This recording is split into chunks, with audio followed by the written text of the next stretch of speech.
The tablet's screen glowed in the dim kitchen light, its words slicing through the quiet. She'll finally crash and burn after this deal. I'm done with her, V. Red Heart. My coffee, still warm in its ceramic mug, went untouched as Miles's message to Victoria, his assistant, sank in like venom. For 6 months, I'd poured every ounce of myself into the Gravora Group pitch, a make-or-break deal for Thornland Analytics, the consulting firm we'd built from nothing in Portland, Oregon. My name is Joanna Wilkes, 34, and in 8 years of marriage and partnership, I'd never imagined Miles, my charming co-founder, would plan to sabotage me. I'd bumped the tablet while clearing dishes, revealing a conversation that turned my stomach. Months of texts between Miles and Victoria, intimate quips, plans to oust me post-deal, and cruel mockery of my dedication. She's up till 3 a.m. on those slides, thinking it's her moment, Miles wrote. Can't wait to celebrate with you running the show, Victoria replied, with laughing emojis. They'd been plotting to paint me as the background help, convincing investors Miles was the brains behind our success. The betrayal stung, but I kept my face neutral as Miles's footsteps echoed down the stairs. Everything okay, Joe? He asked, wrapping his arms around me from behind, his touch now a calculated performance. 8 years of navigating his charm had taught me to mask my emotions. Perfect, I said, leaning into him with a smile that hid my racing mind. Just excited for tomorrow's pitch. He grinned, oblivious. We'll crush it together.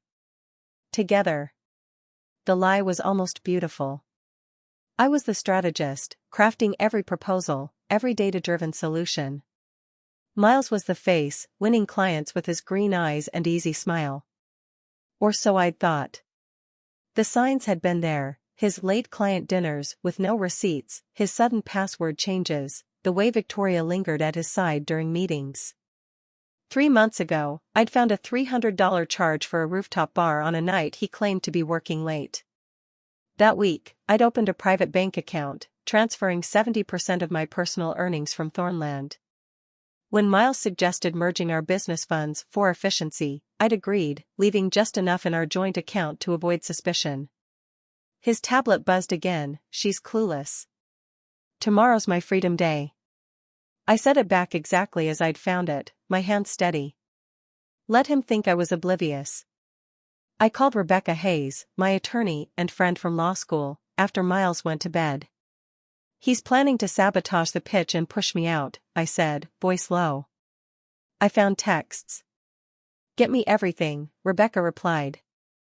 Screenshots, recordings, anything. We'll protect your stake. I spent the night backing up the texts to a secure drive, my heart heavy but resolute.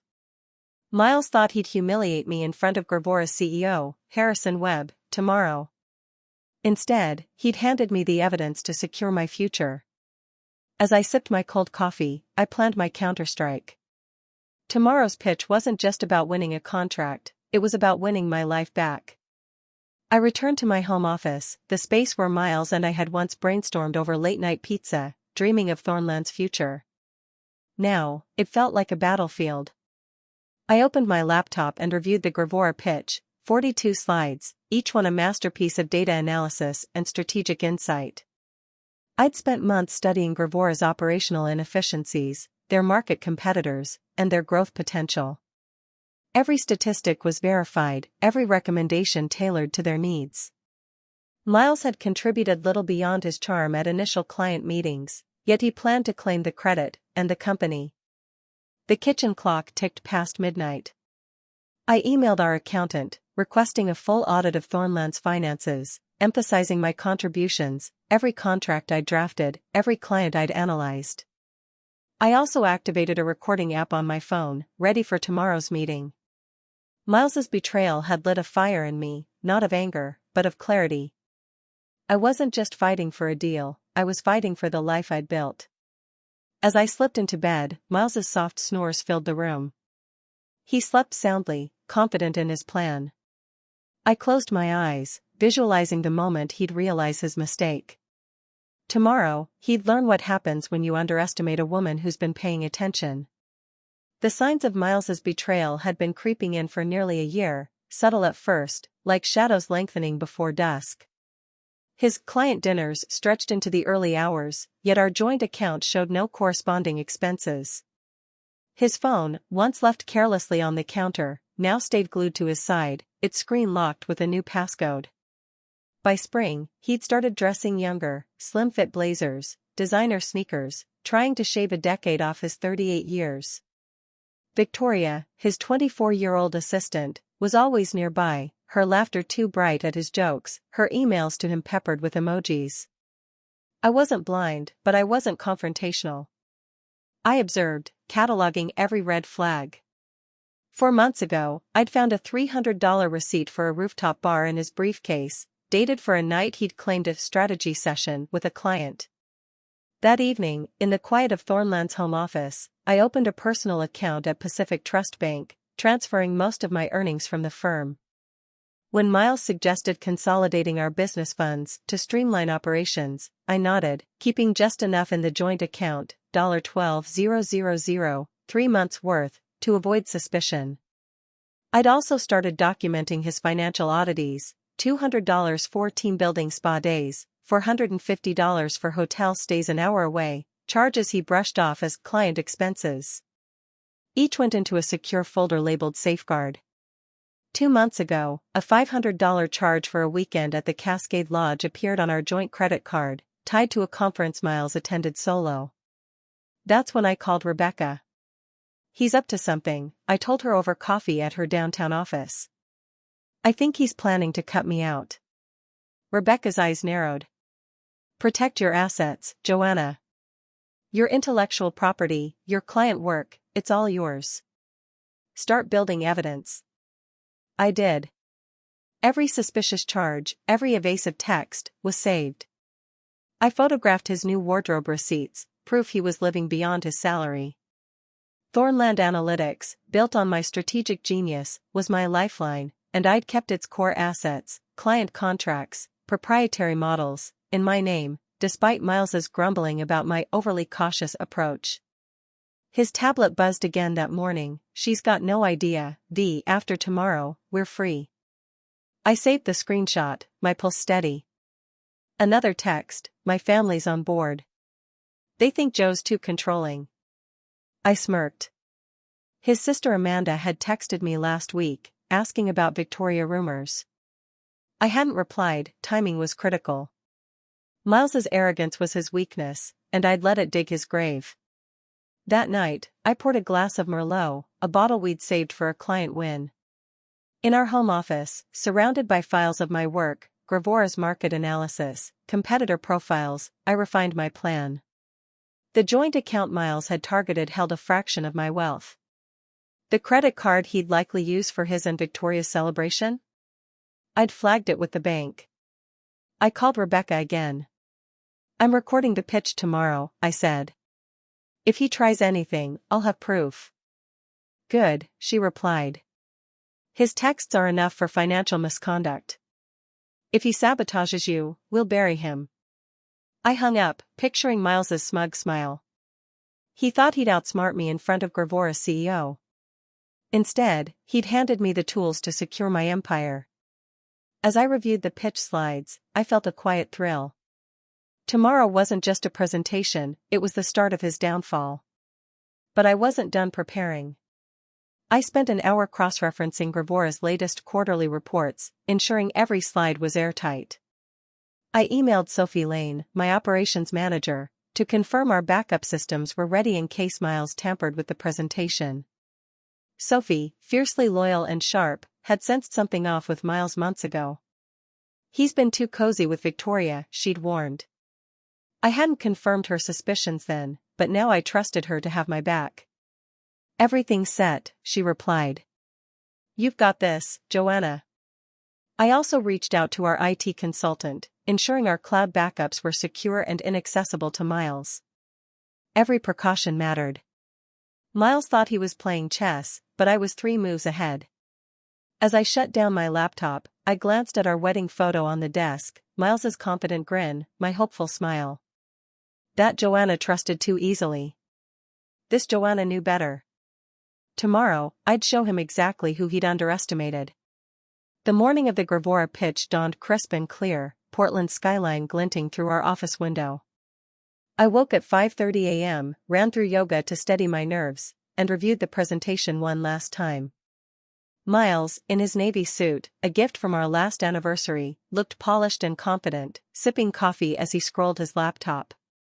"Big day, Joe," he said, not meeting my eyes. "Ready to shine?" "More than ready," I replied, my voice calm. The presentation was flawless, 42 slides, each a strategic gem tailored to Gravora's operational challenges. I'd also activated my phone's recording app, tucked discreetly in my pocket. Miles offered to make coffee at 9 a.m., the meeting set for 10:30 via video call with Gravora's Seattle team, CEO Harrison Webb, COO Jennifer Coleman, and 3 investors, including Margaret Torres from Callamore Partners. He returned with 2 mugs, our honeymoon set from Florence. "For you, honey," he said, setting mine down with a smile too deliberate. I sipped, tasting nothing unusual, but his eyes lingered, expectant. "Thanks," I said, watching him closely. When he stepped out to check the router, I swapped our mugs with practiced speed, placing his in front of my laptop. My instincts screamed, he'd tampered with mine. At 10:30, Harrison's face filled the screen, sharp and attentive. "We're eager to hear your proposal," he said. Miles took the lead, his charm on full display. "Thank you, Harrison. Joanna and I have crafted a game-changer for Gravora." He reached for his mug, my original one, and sipped deeply. I hid a smirk. As he launched into the first slide, his voice was steady, but I noticed a slight hesitation, a blink too long. "Your operational redundancies cost $2.5 million annually," he said, but his words slowed. He rubbed his temple, frowning. "Our analysis shows," he sipped again, clearly struggling. Harrison's brow furrowed. I stepped in smoothly. "As Miles mentioned, your regional inefficiencies are a key challenge. Our data shows a 20% cost reduction is achievable within 6 months." I clicked to a chart I'd built, my voice steady, commanding. Miles blinked rapidly, his speech slurring faintly. "The technical side is," he fumbled, gripping the desk. Jennifer Coleman leaned forward. "Mr. Harper, are you okay?"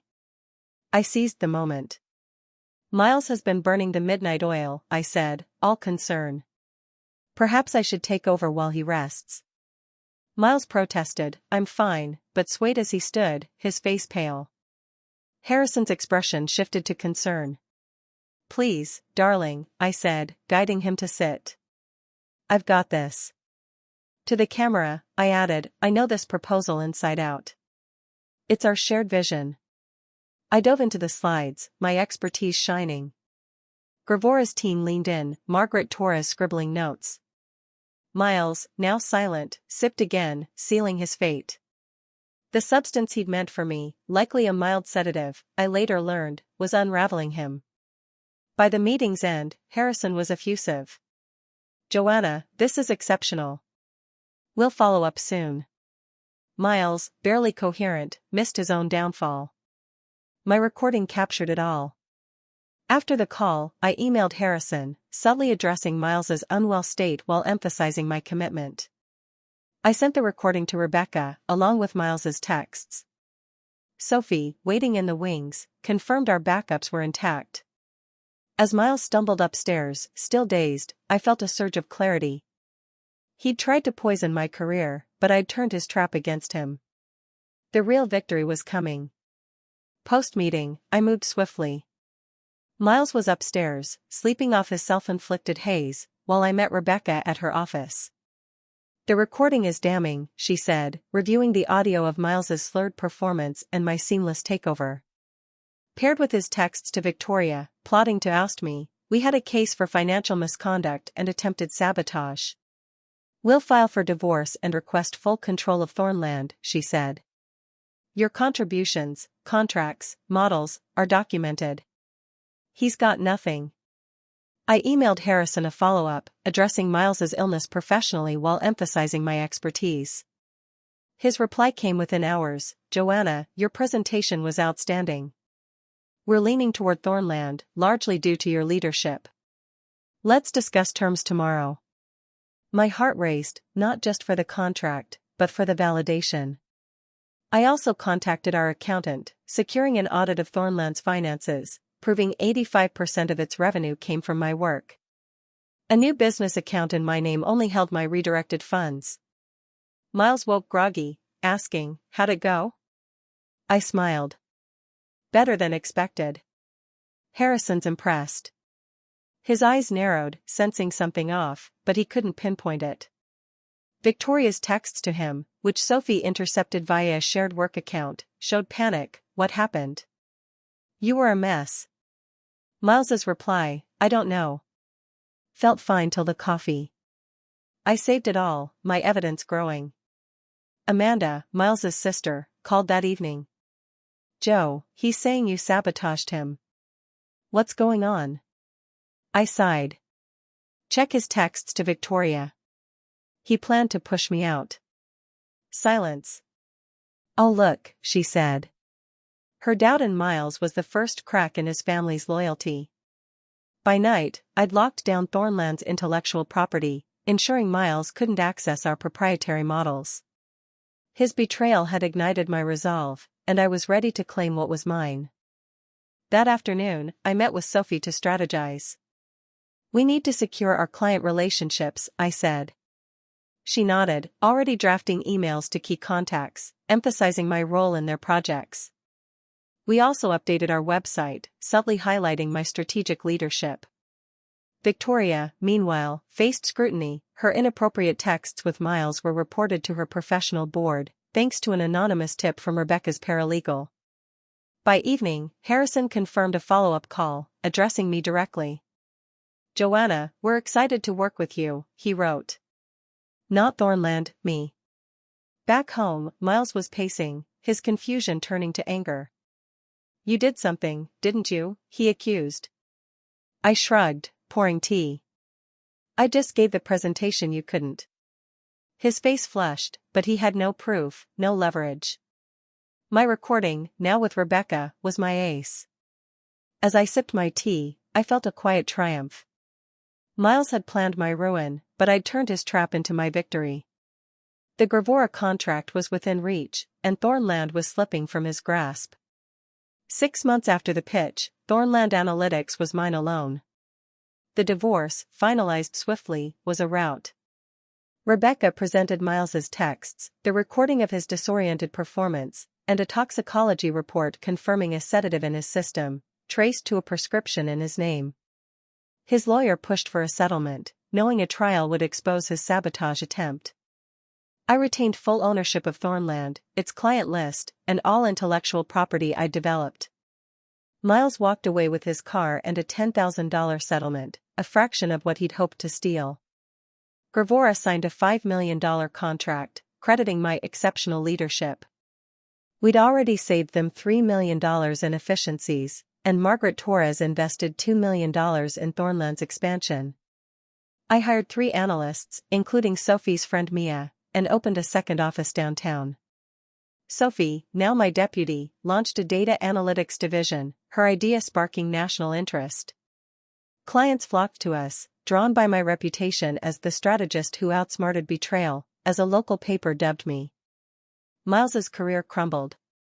His firm fired him after an HR investigation into his relationship with Victoria, citing unprofessional conduct. Victoria was let go, her licensing board suspending her credentials over ethics violations. They'd moved into a cheap apartment, their celebration plans dead. Amanda shared that Miles was working as a freelance salesman, his charm no match for his tarnished reputation. Victoria's social media, once vibrant, now posted vague quotes about learning from mistakes. Barbara called, tearful. "Miles blames you, but I see the truth. We failed him." I listened, arranging client files. "He made his choices, Barbara." Amanda visited, apologizing profusely. "We believed his lies," she said, signing a contract for Thornland to consult for her startup. I accepted, but my focus was on growth, new clients, new markets, new possibilities. The Portland business community rallied around me. At a networking event, a young entrepreneur, Lily, approached. "Your story inspired me to protect my startup's assets," she said. "I mentored her and others, sharing lessons on intellectual property and financial independence." Sophie, thriving as my deputy, proposed a women's leadership program within Thornland, which I greenlit. My office, now in our sleek downtown space, held a framed copy of Miles's text, "She'll crash and burn." Next to it, a plaque read, "Resilience is the best strategy." Miles's betrayal had fueled my ascent, and I was just getting started. A year after the pitch, I stood in Thornland's new downtown headquarters, unveiling a third office at a ribbon-cutting ceremony. Local media, clients, and Sophie's team cheered as I snipped the ribbon. Thornland had grown 50%, with contracts from tech giants and a feature in Business Northwest as Portland's rising star. My story, less about betrayal, more about strategic triumph, inspired young entrepreneurs who sought my advice on safeguarding their ventures. Miles's legal challenges collapsed. His latest claim, that he'd co-developed Thornland's models, was dismissed when Rebecca presented my original proposals, predating our partnership. He'd moved to a studio above a garage, working odd sales jobs. Amanda said he'd tried a cryptocurrency scheme, losing thousands. Victoria had left him, her social media now showcasing a new career in marketing and a boyfriend her age. "She learned her lesson," Sophie noted, showing me Victoria's post about toxic ambition. Amanda visited, her apology heartfelt. "We bought Miles's sob story," she said, signing another contract with Thornland. "You're the real deal, Joanna." I nodded, focused on a new client pitch. Barbara called, admitting, "Miles is still blaming you, but we see his lies." I listened politely, my mind on expansion plans, a fourth office in Seattle, targeting Gravora's competitors. Thornland's women's leadership program, led by Sophie, was a hit, mentoring dozens of women in business. At a local event, a client said, "You showed us how to outsmart betrayal." My office's framed text from Miles now sat beside awards for innovation. The pain of his betrayal had faded, replaced by pride in what I'd built. Miles thought he'd steal my future, instead, he'd catalyzed my empire. Clients flooded in, drawn by our Gravora success. I hired a data scientist to bolster Sophie's analytics division, and Margaret Torres proposed a second investment round. At a women's business summit, I shared tips on protecting intellectual property, earning a standing ovation. Lily, the young entrepreneur, launched her startup with my guidance, naming me her mentor. My office, overlooking Portland's skyline, felt like a throne. Miles's text, framed as a reminder, was now a relic of a battle I'd won. I was building an empire, and no one could take it from me. 2 years post-betrayal, Thornland Analytics was a regional powerhouse, with 4 offices and a staff of 50. Sophie's analytics division won national awards, and our women's leadership program had mentored 200 women. At a Portland Business Expo, Victoria approached, clutching a notebook. "Joanna, I owe you an apology," she said. "Miles sold me a lie, big dreams, no substance." I was naive. I nodded, arranging a display of our latest client reports. "You were young, Victoria. Ambition can blind you, but you learn." She smiled faintly. "I'm in grad school now, building my own firm." "You inspired me." Barbara called, her voice heavy. "Miles is stuck, Joanna. He's in debt, living in a rented room, blaming everyone. I failed as a mother." I listened, reviewing expansion plans for a 5th office. "He chose his path, Barbara." Amanda, now a regular client, said Miles had tried dating apps, but his reputation preceded him. Victoria's friends had spread his story, and Portland's tight-knit business community shunned him. Thornland's success drew media attention. Forbes featured me as the strategist who rebuilt, focusing on my leadership, not Miles's betrayal. Clients shared my story, calling me a model of resilience. Sophie proposed a national expansion, and I approved, envisioning Thornland as a household name. My office's framed text, "She'll crash and burn," was now a joke, dwarfed by plaques for Innovator of the Year. Miles's betrayal had been the spark, my preparation was the fire. At a charity gala, Lily, now a successful startup founder, thanked me publicly. "Joanna taught me to protect my dreams," she said, raising a glass. The crowd applauded, and I felt a surge of pride. Sophie's leadership program had spawned a network of women entrepreneurs, many citing my story as inspiration. I mentored dozens, sharing lessons on resilience and strategy. Miles's mother attended the gala, wearing a dress from a Thornland-sponsored designer.